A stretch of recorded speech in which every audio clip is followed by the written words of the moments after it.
Welcome back to Trading 360. I'm Nicole Petalides, live in New York City. Time for the big three. Three stocks, three charts, three trades. Rick Ducat will take us through the charts. Here to take us through the trades, Alan Nuckman, Chief Market Strategist, BullseyeOption.com.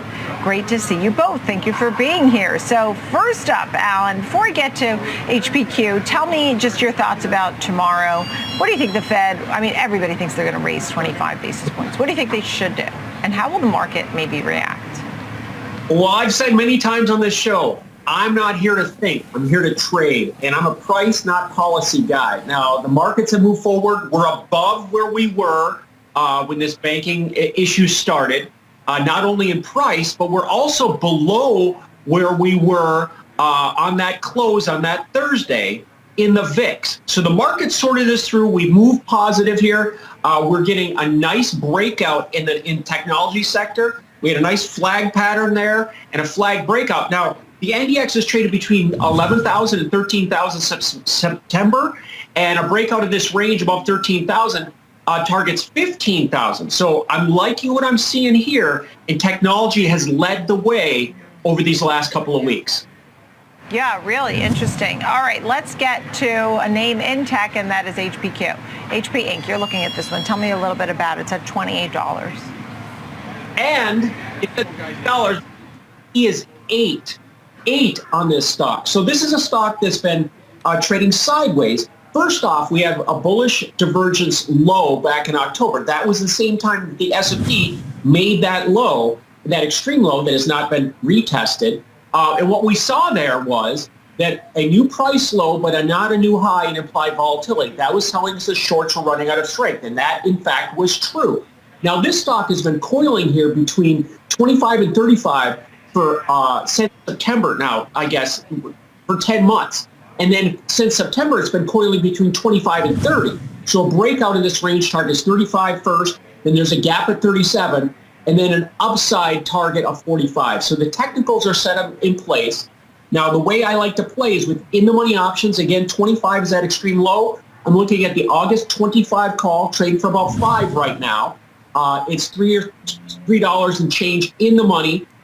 It's got 5 months of time, and it's only $25 more expensive than the June option. So we've got a lot of time for development here, and let's look for this to break out as we've seen the NASDAQ take off. Right. Okay. Understood. What do you think here, Rick, as you take a look at this one?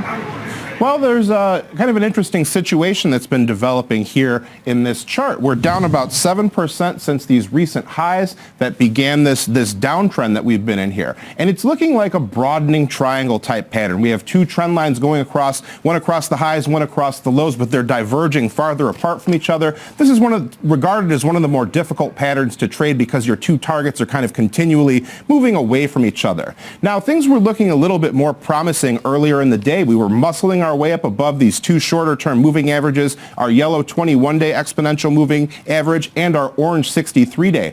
But we've faded a bit since then. Now we're kind of hanging on to the 21-day for dear life here. We dipped below it. RSI was also looking much better earlier in the day. We were breaking above that midline that separates bearish momentum from bullish momentum. So that's really what the bulls would want to see in this name, would be a good close above that 63-day EMA and a crossover in the RSI. But overall, the picture looks a little range-bound to me here. 31 at the highs, 27 at the lows. Haven't made much progress beyond either of those areas here. So we would need a breakout from this pattern, a break above the 252-day EMA right here near the 30 level, and then a push above that 31 level to resume some kind of bullish uptrend here, Nicole. So that's the whole thing, is you're in this range here, and I think you made a great point there, Rick Ducat. Thank you for that. Alan, your thoughts on that range? I mean, when are you thinking about different trades throughout that range? Well, what I'm looking for is break confirmed and I'm correct. And when that happens, this option will gain in value significantly. So I'll be using that as an opportunity to take some profits. So that'll be a signal that things are going well. Now, you can see very much the same pattern if you look at the NASDAQ itself. We were in that flag pattern and we've broken out to the upside. So it hasn't happened in this stock just yet. But like I said, I'm attracted to that gap up above, and that 35 is the near-term target, is the top end of that range. So if we get to that level, that option's going to gain about 100%. Yeah, interesting. And by the way, I think that Goldman Sachs actually had a neutral on this name. I have to double check. Yeah, neutral. But they do have a Dell as a buy, a new buy recently on March 20th. I thought that was sort of interesting. Any thoughts there? Well, I don't get that deep into it. I just trade what I see, and I love the risk reward. Yeah. You're buying from 25, that double bottom, super low, bullish divergence, a lot of positives in 5 full months. But, I just keep yelling 8. 8 is the PE on this stock. So, in comparison to the rest of the market, it's incredibly cheap. Okay. Cien is our next name, got a nice pop on its earnings, has been moving around since then. This month, it's up about 4%. Alan, what are you thinking here? Well, this is a stock that was somebody. This stock was at $80 not so long ago, but we've been trading sideways here again, building some power between 47.5 and 52.5 for 3 months. So that targets a breakout to 57.5. So we were at that level just in April of 2022, not so long ago. I'm looking at a July option here. It's got 4 months of time. July 45 call, which is below that range, is also, I think, at a key level of support. So that's what I'm leaning on. That option's trading for about 9. And we'll look to see if it can make another move to the upside. But again, it's this sideways pattern, being in position for when it does break out, they'll confirm we're on the right side of the trade, as opposed to getting in on the breakout, which a lot of people do, which is not wrong. It's just a different way to trade. I position with an option, so I'm there to take advantage of that breakout. Right, understood. And Rick Ducat, I'm sure you see that as well.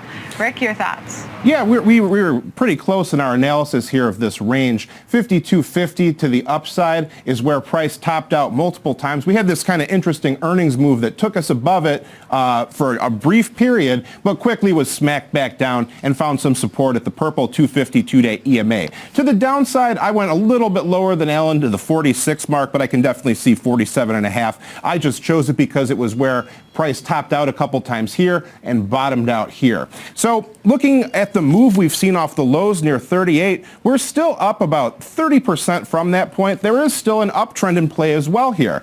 But similar to our last chart, we got to break out of this range to continue some upward trajectory here.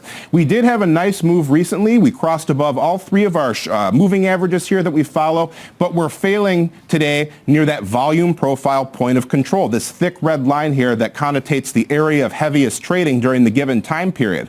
So on one hand, it's good we crossed above the moving averages. On the other hand, we're kind of stuck here at this next source of resistance here. RSI, not really giving us a lot of directional clues, kind of just following price action, but it is more tilted toward the bullish side here. So that's something that you could at least, point toward here.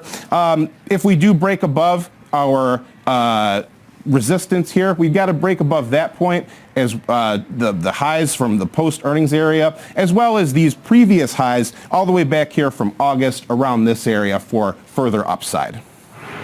Okay, thank you for that. And last but not least, any final thoughts, Alan, before I get to Pinterest? Well, sure.